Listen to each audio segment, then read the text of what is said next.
Okay, so let's talk about gear. Let's talk about actually gearing up our characters using both of the games, whether it's Warcraft or Lord of the Rings. Prior to the Wrath of the Lich King expansion pack, the only way to gear up your character, other than obviously if you're a crafter and you're crafting gear for your character, was to get drops. And drops are a very random way and can take a long time and a lot of grinding to get really decent gear. Obviously the best gear are dropped out of instances and from main bosses, and obviously the best gear was at one point in time dropped on heroics of those instances. Now, grinding for gear and grinding for weapons and such could take a very long time with Warcraft, and I actually got kind of annoyed with it because you're only as good as the gear and the weapons that you're utilizing, because there's always somebody out there that spends more time playing the game, has grind many more hours than you, and has better gear. And it kind of gets frustrating when you're trying to actually play the game, have decent gear, but you can't really earn it. One of the things that I just found out that I've really began to like about World of Warcraft and grinding for gear is emblems. So I'm doing a lot of dungeons and instances to gear my character up, which is what you do in both of the games. However, now we have these little tokens that we can receive by doing instances called the Emblem of Triumph. And the way the Emblem of Triumph works is there's Emblem of Frost, Triumph, and a bunch of others. There's a Frost Quartermaster in here. There's a Valor, Heroism, so on and so forth. Depending on the type of questing you're doing, you get those tokens. And then as you get those tokens, they count up and you have gear available to you to purchase. And you can see that gear here. Like here's gloves. This requires 30 emblems of heroism and you have to be a level 80.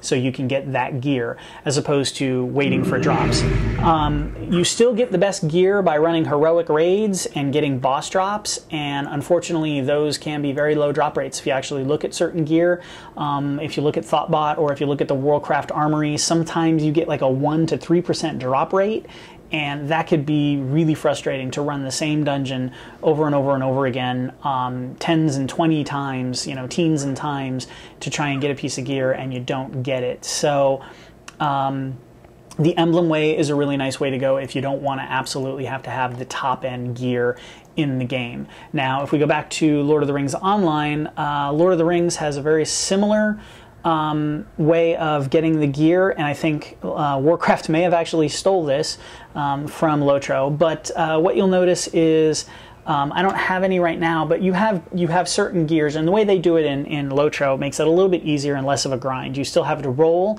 and get that gear the way you do. You either need or greed within Warcraft. You have the same concept in Lord of the Rings. However, there are certain dungeons in Moria and in the expansion where you go in, you roll that dungeon. When you get to the end of that dungeon and you beat the final boss, you get a coin.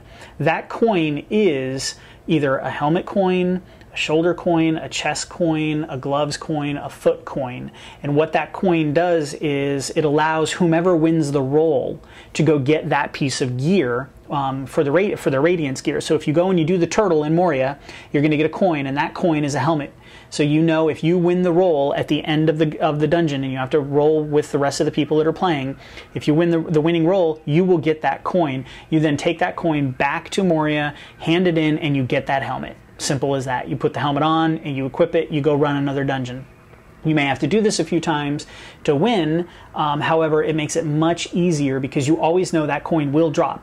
And then there are additional dungeons and instance raids that you can do where there will be random drops. Like I know with Turtle isn't actually a defined drop. Turtle will drop any of those coins. It'll drop a coin for a helmet, a chest piece, gloves, pants, or boots, just depending on what you know, it's a random drop. Whereas there are other instances within the game, you know the end of that instance gives you a helmet. The end of this instance gives you a chest. So it makes it a little bit easier to get some pretty decent gear and some of the top end gear for higher end raids, 25-man raids and stuff in the game.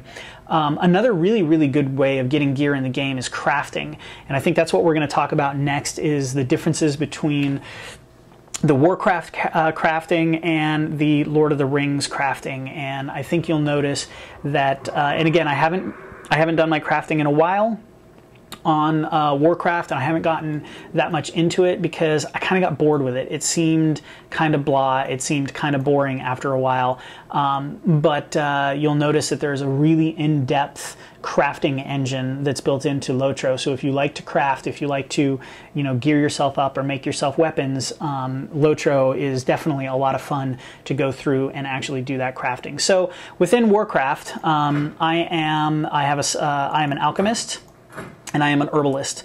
And as you'll notice, you'll go through, you'll get components and regents. You'll start off on the low end stuff, making potions and making elixirs. Some of the low end stuff, it'll require you to have some silver leaf and an empty vial. You buy the vials from a vendor, you gather the silver leaf as an herbalist, or buy it off the auction house, or trade it with other in-game players. Then you mix it together. And once you get to a certain level, you get more things to make. And as you can see, I'm currently at a fell strength elixir. I need terracone, nightmare vine, and embiled vials. Then I craft those elixirs and I make them. Then I can turn around and sell those on the auction house or use them for my own character. The reason I chose herbalism and alchemy as a rogue is because I can make all kinds of really cool drinks and potions and poisons for my character. I use them for myself.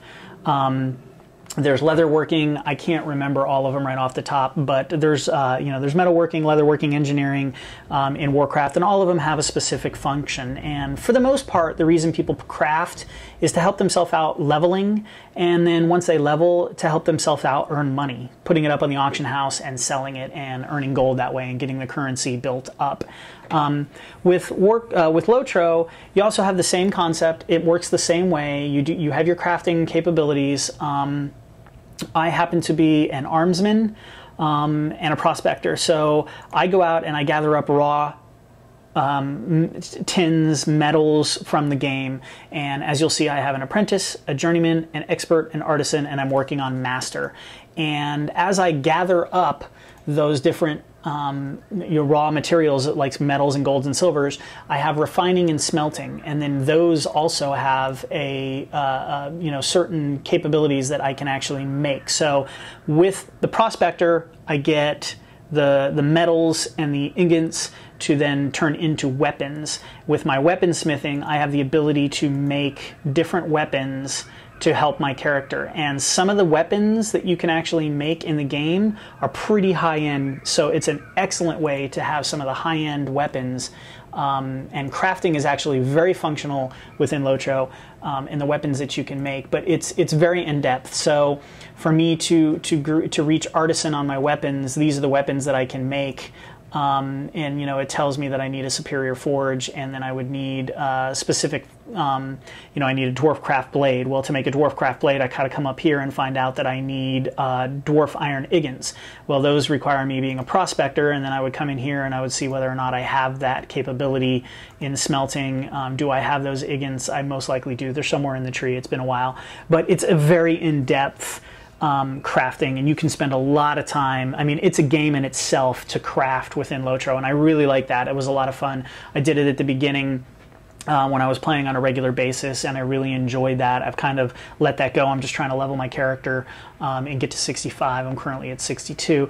But crafting in Warcraft is something fun and kind of a pastime.